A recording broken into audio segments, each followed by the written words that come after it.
അപ്പോൾ നമ്മുടെ നാട്ടിൽ ഉള്ള രാഷ്ട്രീയക്കാരും എത്ര പേർ പുസ്തകം വായിക്കുന്നുണ്ട് എന്ന് ഒരു സെൻസസ് ആരും എടുത്തിട്ടില്ല. വായിക്കുന്നുണ്ടെങ്കിൽ അവരതിൻ്റെ വിവേചനം നമ്മുടെ ഭരണ സംവിധാനത്തെ നിയന്ത്രിക്കുന്നതിൽ കാണിക്കുക തന്നെ ചെയ്യും. നമ്മൾ അറിഞ്ഞിടത്തോളം ഇടതുപക്ഷ രാഷ്ട്രീയ നേതാക്കന്മാരാണ് പുസ്തകങ്ങൾ വായിക്കുന്നതായിട്ട് നമ്മൾ അറിഞ്ഞിട്ടുള്ളത്. ഇപ്പോഴത്തെ പ്രതിപക്ഷ നേതാവും നല്ലൊരു വായനക്കാരനാണ് എന്ന് കേട്ടിട്ടുണ്ട്, എനിക്കറിയാം അദ്ദേഹത്തെ. പക്ഷെ അദ്ദേഹത്തിൻ്റെ വർത്തമാനത്തിലും മറ്റും അത് കാണുന്നില്ല, കേൾക്കുന്നില്ല. അതെന്തുകൊണ്ടാണെന്ന് ചോദിച്ചാൽ ഒരു പിടിയില്ല. അദ്ദേഹം ഒരു പക്ഷേ ഈ തൻ്റെ റോളിപ്പോൾ ഇതാണ്. ഇപ്പോൾ ഒരാൾ ചീത്ത പറയാനായിട്ട് കള്ളു വാങ്ങിച്ചു കൊടുത്തു വിട്ടാൽ അയാളെന്ത് ചെയ്യും?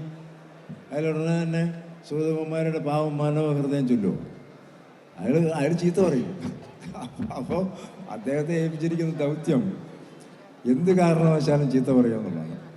അതുകൊണ്ടായിരിക്കും അദ്ദേഹം ചെയ്യുന്നത്. എനിക്ക് നല്ല വ്യക്തിപരമായിട്ട് പരിചയമുള്ള ആളാണ്, നന്നായിട്ട് വായിക്കുന്ന ആളാണ് അദ്ദേഹം. പക്ഷേ ഇതാണ് സ്ഥിതി.